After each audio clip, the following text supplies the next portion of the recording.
नमस्कार दोस्तों, मैं डॉक्टर आरपी यादव आज आपको हाइपर इंसुलिनीमिया से डायबिटीज का क्या रिलेशन है, हाइपर इंसुलिनीमिया से कोलेस्ट्रॉल का क्या रिलेशन है, इस रियलिटी को समझने की कोशिश करेंगे। आज हमें ऐसा लगता है कि हमारे डाइट में, हमारे बॉडी में जितना कम कोलेस्ट्रॉल हो उतना अच्छा है। आज फैट फोबिक माहौल बनाया हुआ है और उस फैट फोबिक माहौल की वजह से हम हमेशा लो फैट डाइट या लो कोलेस्ट्रॉल की बात करते हैं, लेकिन हमारे बॉडी में जो हमारे बॉडी का जो स्ट्रक्चरल कंपोनेंट है उसमें कोलेस्ट्रॉल का बहुत इंपॉर्टेंट रोल है। अकॉर्डिंग टू मेडिकल बुक्स हमारी body more than 30 trillion cell से मिलकर के बनी हुई है। सेल्स मिलकर के टिश्यू बनाते हैं, टिश्यू से ऑर्गन बनता है, ऑर्गन से ऑर्गन सिस्टम से हमारी बॉडी बनती है।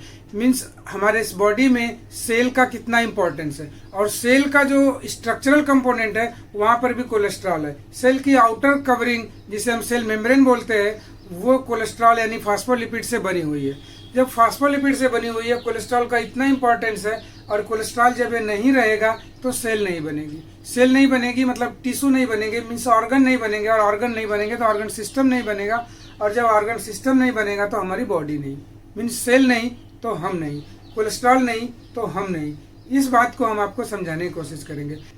लेकिन तब आपके दिमाग में एक बात ये आएगी कि जब इतना कोलेस्ट्रॉल का इंपॉर्टेंस है हमारे बॉडी के लिए तो फिर हमें कोलेस्ट्रॉल से डराया क्यों जाता है, और हम कोलेस्ट्रॉल का इंटेक नहीं करते हुए भी हमारी बॉडी कैसे कोलेस्ट्रॉल को मैनेज करती है।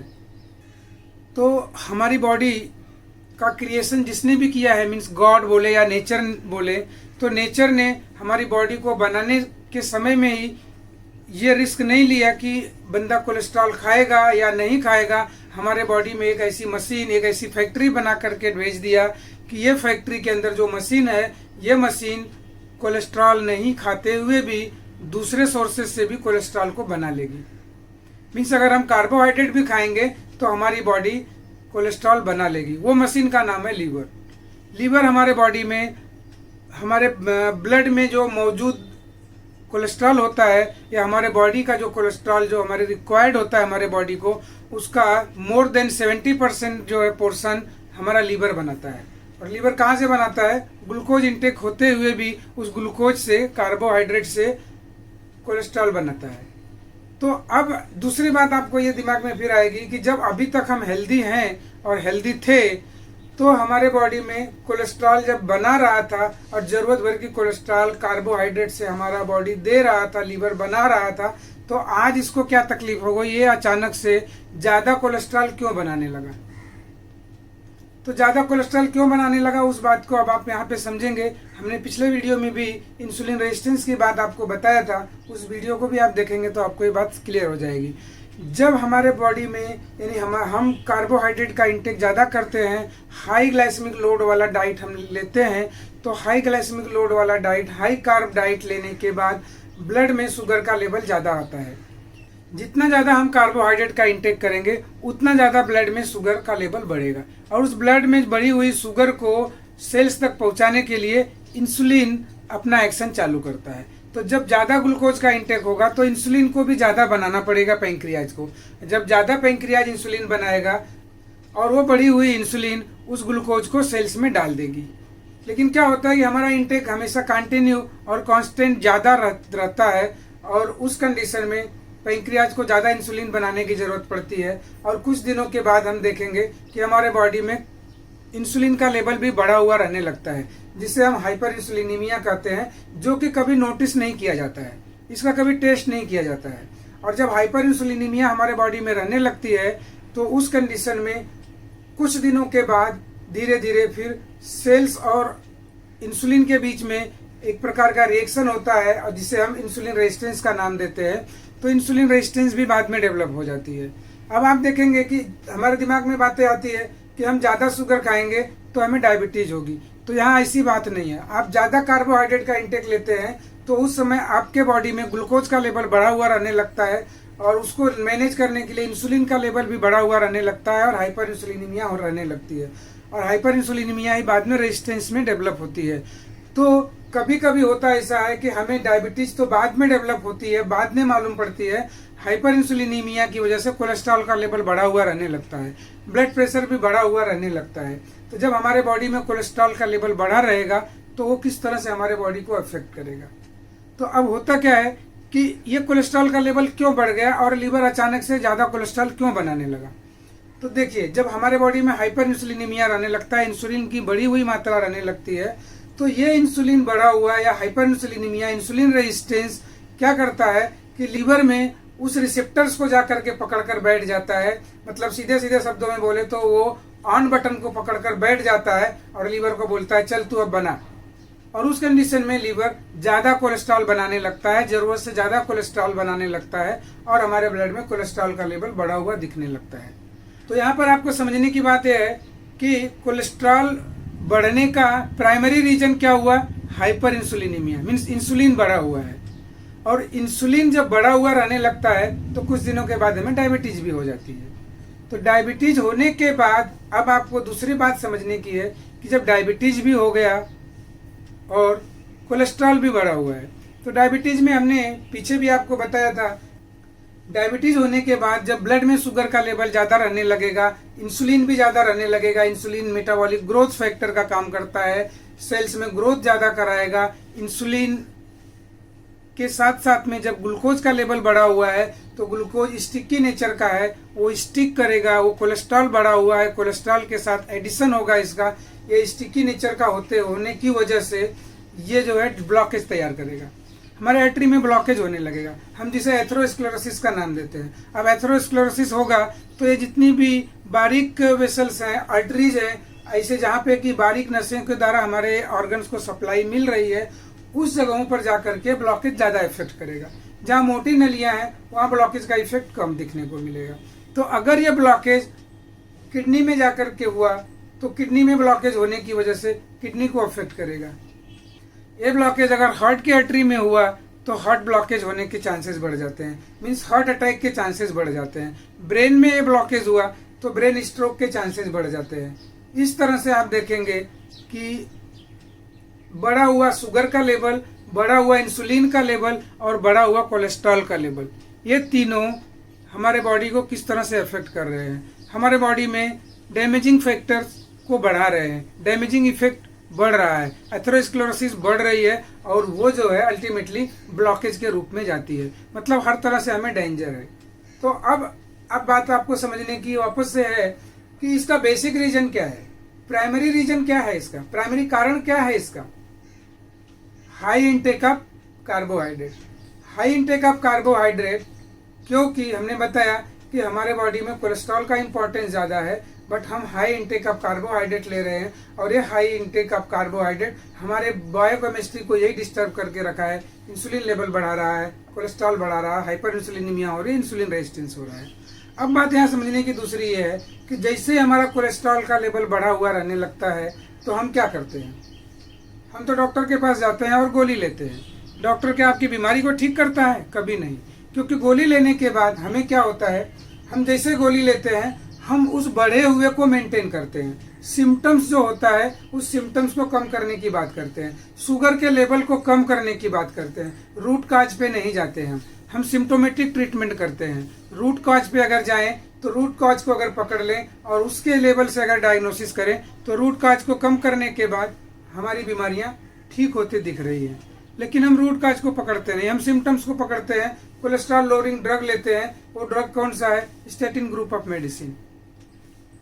तो स्टेटिन की मेडिसिन लेते हैं। स्टेटिन ब्लड में जाने के बाद क्या करता है, स्टेटिन ब्लड में जाने के बाद ये लीवर में पहुंचता है और लीवर में पहुंचने के बाद लीवर को वहां वापस से इफेक्ट करता है। लीवर का जो सिस्टम है यानी उसके वापस रिसेप्टर को पकड़ता है और इसके ऑफ बटन को पकड़ के बैठ जाता है, बोलता है नहीं तेरे को कोलेस्ट्रॉल नहीं बनाना है, कोलेस्ट्रॉल बहुत ज्यादा है, कोलेस्ट्रॉल बंद कर दो। तो ये कोलेस्ट्रॉल लोअरिंग ड्रग्स कोलेस्ट्रॉल बनाना बंद कर देता है, लीवर कोलेस्ट्रॉल बनाने की प्रक्रिया को कम कर देता है।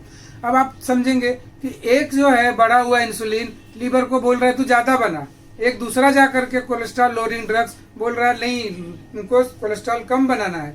मतलब हम बॉडी के सिस्टम को कहीं ना कहीं गड़बड़ कर रहे हैं, एक बात। दूसरी बात, अब इससे क्या होता है कि जब कोलेस्ट्रॉल का लेवल कम रहने लगता है यानी कंट्रोल हो गया, मान लीजिए गोली खाया और कोलेस्ट्रॉल कंट्रोल हो गया। कोलेस्ट्रॉल कंट्रोल तो एक्चुअल में ब्लड में ही होता है, बट सेलुलर लेवल तक देखेंगे आप, जब सेलुलर लेवल तक हम जाएंगे तो उस समय सेल को कोलेस्ट्रॉल की रिक्वायरमेंट जो होती है वो फुलफिल नहीं होती है, कम होने लगती है, क्योंकि हमने प्रोडक्शन को रोक दिया है और कार्बोहाइड्रेट का इंटेक हमारा चालू ही रहता है।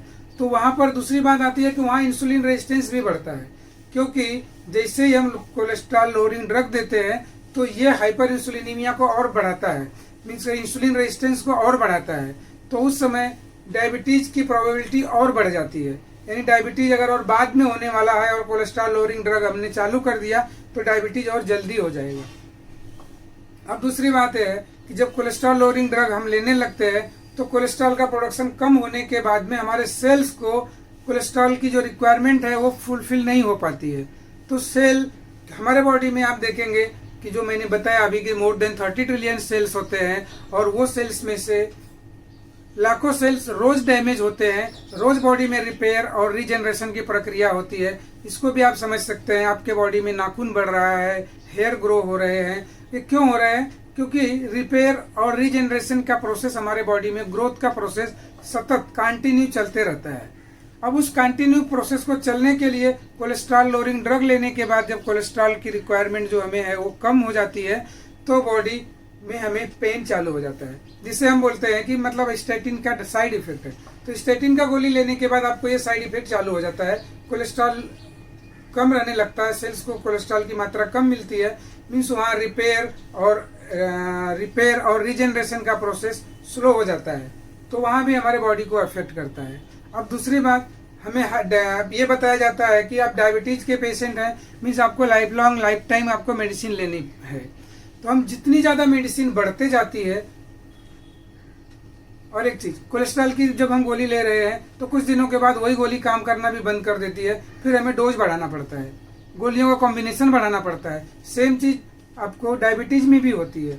तो जब इतनी सारी मेडिसिन हमारे बॉडी में जा रही है और ये सब मेडिसिन भी हमारे लीवर में ही जाकर के मेटाबोलाइज होती है, तो लीवर को तो ऐसे ही 975 काम पहले से पड़ा हुआ है, और अब ये मेडिसिन भी लीवर में जाकर के मेटाबोलाइज होती है, तो लीवर के काम को हमने और बढ़ा दिया, और बढ़ा ही नहीं दिया, उसके पूरे सिस्टम को नेचुरल तरीके से काम करने नहीं देते हैं हम, और वहाँ पर बाद में देखते हैं कि लीवर डैमेज की प्रोबेबिलिटी भी बढ़ जाती है। तो हम कहाँ बीमारियाँ ठीक करने निकले थे, यहाँ तो बीमारियों की लाइन लगते चले जाती है। तो दूसरी चीज़ बताया जाता है, जब आप डायबिटीज की मेडिसिन लेते हैं तो इन मेडिसिन का एक्चुअल में साइड इफेक्ट ही है, जबकि आपको बताया जाता है कि आपको इरेक्टाइल डिसफंक्शन की भी प्रोबेबिलिटी बढ़ जाएगी। अब आप समझिए कि मेडिसिन ले रहे हैं, इरेक्टाइल डिसफंक्शन, मतलब आप वहाँ से भी गए, मेमोरी लॉस की केसेस देखने को मिलेंगे। इस तरह से सो मेनी कॉम्प्लिकेशंस और साइड इफेक्ट्स मेडिसिन के देखने को मिलते हैं। और मैं ऐसा बोल रहा हूँ, ऐसा कोई ज़रूरी नहीं है कि आप हमारी बात पे यकीन कीजिए। आज दुनिया में सब कुछ ओपन है, आप इंटरनेट पे जाकर के सब चीज़ों को देख सकते हैं। आप वहाँ पर डालेंगे कि हाइपर इंसुलिनीमिया से कोलेस्ट्रॉल का क्या रिलेशन है, हाइपर इंसुलिनीमिया से डायबिटीज़ का क्या रिलेशन है, तो वहाँ भी आपको इंटरनेट पे भी ये सब जानकारियाँ हो जाएंगी, और एक क्रॉस चेक करने के लिए भी आपके लिए अच्छा होगा, तब उस समय आपका कॉन्फिडेंस भी बढ़ेगा। तो अब हम बताना चाहेंगे कि अब इसका सबसे, अगर हम डीप में समझने की कोशिश करें और इसके प्राइमरी रीजन को समझने की कोशिश करें, तो इसका प्राइमरी रीजन, इसका बेसिक रीजन क्या है? हमारे बॉडी में इंसुलिन का लेवल ज़्यादा, इंसुलिन का बढ़ा हुआ लेवल क्यों हो रहा है? क्योंकि हमारे ब्लड में ग्लूकोज का लेवल ज़्यादा है। अब ग्लूकोज का लेवल क्यों ज़्यादा है? क्योंकि हमारे पास कार्बोहाइड्रेट का इंटेक ज़्यादा है, मीन्स हमारे डाइट में ग्लाइसेमिक लोड ज़्यादा है। हाई ग्लाइसेमिक लोड के डाइट जब हम यूज करेंगे तो ये सब पॉसिबिलिटी बरकरार रहेगी। अब यहाँ बात आती है कि इसको रिवर्स कैसे कर सकते हैं, यानी ठीक करने की बात, तो आपको भी समझ में आ जाएगा कि हमें गोलियों से ठीक करना है या डाइट से ठीक करना है। जब हम डाइट पे जाते हैं, जैसे लो ग्लाइसेमिक लोड की डाइट हम लेना चालू करते हैं, तो लो ग्लाइसेमिक लोड की डाइट लेने के बाद ग्लूकोज लेवल कम रहने लगता है, वहाँ पे मेडिसिन की भी ज़रूरत कम हो जाती है। उसके बाद इंसुलिन लेवल कम होने लगता है, मतलब कम इंसुलिन प्रोडक्शन की ज़रूरत पड़ती है, हाइपर इंसुलिनीमिया कम होने लगता है, इंसुलिन रेजिस्टेंस रिवर्स होने लगता है। तो जब भी ये सभी चीज़ें रिवर्स होने लगेंगी तो आपकी बीमारियां भी रिवर्स हो जाएंगी। एकदम सिंपल फंडा है, बट इसी बात को आपको समझने की ज़रूरत है, और इसको अगर आप समझ जाते हैं तो आप बीमारियों को रिवर्स करने में काफ़ी हद तक अपने हाथ में आप कंट्रोल ले सकते हैं। तो जब आप देखेंगे कि बीमारियां रिवर्स होने लगी तो फिर हमें जरूरत क्या है डॉक्टर के पास जाने की। और ये सब चीज करने के लिए सबसे पहले तैयार आपको होना पड़ेगा। मेरे बता देने से आप ठीक नहीं हो जाएंगे, झंडा लेकर के आना आपको पड़ेगा। उसके लिए मदद हम करेंगे, आपको एजुकेट हम करेंगे, नॉलेज हम देंगे कैसे ग्लाइसेमिक लोड को मेंटेन करना है, और भी होने वाले कॉम्प्लिकेशंस से या और भी कोई दिक्कतें हो रही है या जो जिसे हम लो कार्बोहाइड्रेट डाइट पे जाएंगे तो जो विड्रॉल सिम्टम्स आएंगे उससे रिलेटेड उसको कैसे मेंटेन करना है, उसके लिए गाइड हम करेंगे, उसके लिए हेल्प हम करेंगे। तो इसलिए हम आपको बार बार इस बात पे जोर देते हैं कि आप अगर अपना हेल्थ चाहते हैं तो अपना हेल्थ को समझने के लिए, सीखने के लिए आपको तैयार होना पड़ेगा। बॉडी के सिस्टम को समझना पड़ेगा, फूड के सिस्टम को समझना पड़ेगा, फूड के इंग्रेडिएंट्स को समझना पड़ेगा, बॉडी के कंपोजिशंस को या कंपोनेंट्स को समझना पड़ेगा। जब ये सब चीज़ों को समझ लेंगे और ये बॉडी में किस तरह से इनका रिलेशन है, इस चीज़ों को जब समझ लेंगे तो आपको किसी डाइटिशियन की जरूरत नहीं पड़ेगी कि ये खाना है ये नहीं खाना है। आप इसका निर्धारण, इसकी मतलब समझदारी इसकी आपको अंदर खुद आने लगेगी और आप खुद डिसीजन मेकर हो जाओगे कि मुझे क्या लेना है और क्या हेल्दी है और क्या अनहेल्दी है। अब दूसरे की बातों पे आप जाना बंद कर दोगे। तो इसलिए दोस्तों मैं बार बार इस वीडियो के माध्यम से आप लोगों को अच्छे हेल्थ की तरफ जाने के लिए मोटिवेट करने की कोशिश करता हूं, और साथ साथ में मैं ये भी आपसे बोलना चाहूँगा कि ऐसे जो भी ज़रूरतमंद लोग आपको दिखे वैसे ज़रूरतमंद लोगों को ये हमारा वीडियो भी शेयर कीजिए ताकि अधिक से अधिक लोगों को इस स्वास्थ्य के आत्मनिर्भर अभियान में अधिक से अधिक लोगों को लाभ मिले और उनके लिए हम कुछ मददगार बन सकें। क्योंकि मेरा एक ही मिशन है कि आपको अच्छा हेल्थ मिले, आप दवाइयों से छुटकारा आपको कैसे मिले, इस बात के लिए हम आपको समय समय पर गाइड करते हैं, एजुकेट करते हैं। तो हम अगले वीडियो में इसी तरह की कुछ और रोचक जानकारी के साथ आपके साथ प्रस्तुत होंगे। तब तक के लिए दोस्तों धन्यवाद।